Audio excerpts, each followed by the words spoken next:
جی شیخ السلام سرفراز. علیکم. ایک بات جو ہے نا یہ بھی وضاحت آ جانی چاہیے کہ مطلب اہل سنت کے یہاں بھی ایک چیز ہے جس کو ہم تقیہ کہتے ہیں، پر اہل سنت کے یہاں تقیہ یہ ہے کہ انسان خوف کی حالت میں بعض مرتبہ ایسا ہو سکتا ہے کہ اس کو اپنے باطن کے خلاف کچھ ظاہر کرے،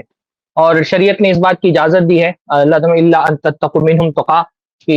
تم مجھ سے کوئی خوف ہو تو اس حالت میں تم اپنے دین کے خلاف ظاہر کر سکتے ہو، جیسے حضرت عمار ابن یاسر کو اللہ کے نبی صلی اللہ علیہ وسلم نے اجازت دی، اور انہوں نے آ کر کے کہا کہ اللہ کے نبی صلی اللہ علیہ وسلم مجھ پر بہت ظلم کیا گیا اور مجبور کیا گیا کہ میں آپ کے بارے میں کوئی غلط بات کہوں،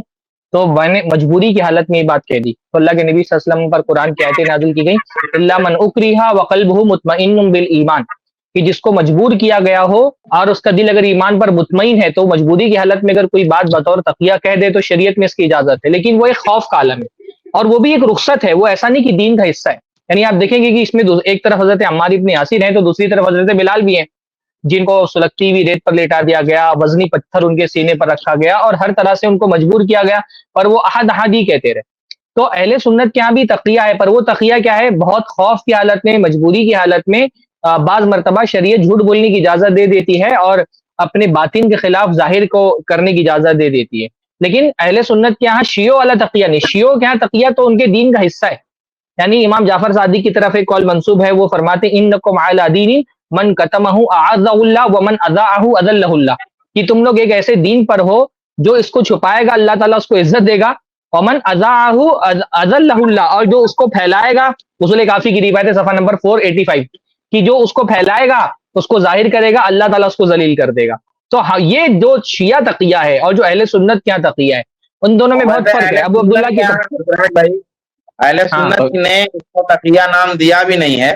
اور ہم دیں گے بھی نہیں اور دینا بھی نہیں چاہیے. نہیں، جیسے وہ قرآن بعض اہل سنت کے مفسرین نے جو ہے نا، جیسے وہ قرآن کی آیت الا ان تتقوا منهم تقات، تو اس کی ایک قرات تقیہ بھی، جیسے یعقوب نے اس کو تقیہ پڑھا الا ان تتقوا منهم تقیہ، تو اس قسم کی قراتیں ہیں. اور وہ پھر مطلب یہ صرف میں بتا رہا ہوں کہ اصطلاح کا مسئلہ نہیں ہے، مسئلہ یہ ہے کہ شریعت میں، ہماری شریعت میں بھی جھوٹ بولنے کی اجازت ہے، پر وہ رخصت ہے، وہ اصل نہیں ہے، وہ عزیمت نہیں ہے، وہ رخصت ہے. اور شیعوں کے یہاں اصل یہی ہے کہ انسان جھوٹ بولے. ابو عبداللہ ان کی طرف منسوب ایک روایت ہے امام جعفر صادق کی طرف، وہ کہتے ہیں کہ یا ابا عمیر تسعۃ اعشار الدین فی التقیہ، کہ اے ابو عمیر دین کے کل 10 حصے ہیں اور 10 حصوں میں سے 9 حصہ تقیہ ہے. یعنی تقیہ ان کے دین کی بہت بنیاد ہے. ابو جعفر ہی سے ایک اور قول مروی ہے، کہتے ہیں التقیۃ من دینی و دینی آبائی ولا ایمان لمن تقیۃ اللہ، کہ جس آدمی کے پاس تقیہ نہ ہو اس کا ایمان نہیں ہے.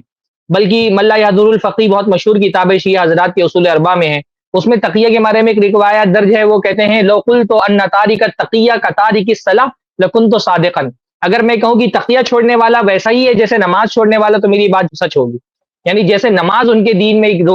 ایک رکن ہے، ویسے تقیہ شیعہ کے ہاں دین کا رکن کی حیثیت رکھتا ہے، اور وہ بالکل نماز چھوڑنے والی کی طرح ہے تقیہ چھوڑنے والا. تو اہل سنت کے ہاں مجبوری میں اجازت ہے جھوٹ بولنے کی، اور ان کے ہاں اصل یہ ہے کہ اپنا دین چھپا کر کے رکھو، اس کو لوگوں کے سامنے ظاہر مت کرو. اہل سنت کے ہاں جو اصطلاح ہے، جو عام طور پہ جو لفظ بولا جاتا ہے اہل سنت کے ہاں، وہ رخصت اور عزیمت ہے.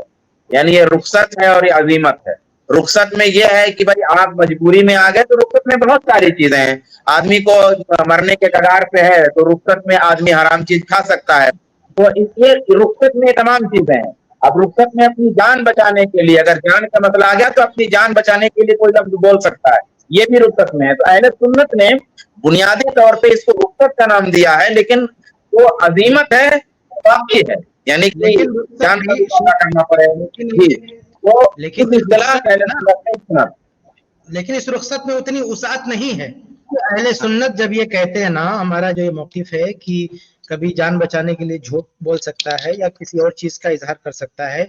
تو یہ جو رخصت ہے ہمارے یہاں رخصت میں اتنی وسعت نہیں ہے جیسے دوسرے یہاں تقیہ کے نام پہ جو وسعت ہے نا، کہ مسلک بچانے کے لیے، اپنا عقیدہ چھپانے کے لیے، کسی کو ہرانے، مطلب بہت زیادہ ان کے وسعت ہے. ہمارے یہاں بھائی جان جا رہی ہو تب، ایسا نہیں کہ کبھی بھی، اور جان جانے کا خوف ہے، ایسا نہیں کسی نے ایک دو ہاتھ مارنے کی دھمکی دی اور آپ کچھ بھی بولنے لگ جاؤ، ایسا نہیں ہے. اس کے پورے ضوابط ہیں کہ کب اس رخصت پہ عمل کر سکتا ہے. تو اس میں سب سے اہم چیز ہے جان جانے کا خوف ہو یا ایسی تکلیف جو ناقابل برداشت ہو. تو اس کی تفصیلات ہیں اپنی جگہ پر، اتنا آسان نہیں، رخصت میں اتنی وسعت نہیں جتنا دوسروں کے یہاں. اس کے ضوابط ہیں, اس کی بہت سخت کنڈیشن ہے, بہت سخت شرطیں ہیں, تبھی جا کے اس رخصت پہ عمل کر سکتا, ورنہ نہیں کر سکتا. ایک مثال سے ہم لوگ سمجھ سکتے ہیں, جیسے کہ ایک مرتے ہوئے آدمی کے لیے خنزیر کا گوشت کھانا بھی جائز ہے, تو کوئی یہ نہیں بول سکتا ہے کہ خنزیر کا گوشت کھانا دین کا 9 آؤٹ آف 10 حصہ ہے, یا خنزیر کا گوشت کھانا یہ ہمارا دین ہے, یا یہ ہمارے دین کا بہت اہم حصہ ہے. تو یہ مرتے ہوئے آدمی کے لیے ہے, ہر آدمی سمجھ سکتا ہے, وہ مرتا ہوا آدمی ہے, کوئی جان جاری ہے, تو خنزیر کا گوشت جتنی ضرورت ہے زندہ رہنے کے لیے اتنا کھانے کے لیے اس کی اجازت ہے, لیکن وہ کوئی اس کا دین نہیں بن جائے گا. تو یہ بات کو ہم لوگ سمجھ سکتے ہیں, اور یہاں پہ ہے بہت سارے پرابلمز کا سلوشن, اگر کوئی اس بات کو سمجھ جائے صرف اتنا, اور جو اس کے دل کی آواز سے پوچھے, اس کے اندر دل میں ایک آواز ہوگی جو کہے گا نہیں جھوٹ مت بولو یار, مطلب جھوٹ بولنا غلط ہے, ایک انسان فطری طور پہ اس بات کو سمجھ سکتا ہے. چلیے شیخ کفایت, آپ کا ہم ابھی اوپننگ کمنٹ لے لیتے ہیں, تھوڑا لیٹ. اس کلپ کی فل ویڈیو دیکھنے کے لیے ہمارے چینل پر ضرور آئیں. آئی پلس ٹی وی نے ایک نیا یوٹیوب چینل شروع کیا ہے جس کا نام ہے آئی پلس ٹی وی اختلاف کا حل. اس چینل پر صرف اختلافی مسائل پر ویڈیوز آئے گی, لیکن دلائل کے ساتھ اور بھائی چارگی کے ساتھ. آپ کو میں دعوت دیتا ہوں کہ آپ بھی ہمارے اس چینل کو سبسکرائب کریں, ہماری ویڈیوز کو شیئر کریں, اور نوٹیفیکیشن آئیکن کو آل سلیکٹ کریں تاکہ آپ کو ہماری ویڈیوز کا نوٹیفیکیشن مل سکے. جزاک اللہ خیر, والسلام علیکم ورحمۃ اللہ.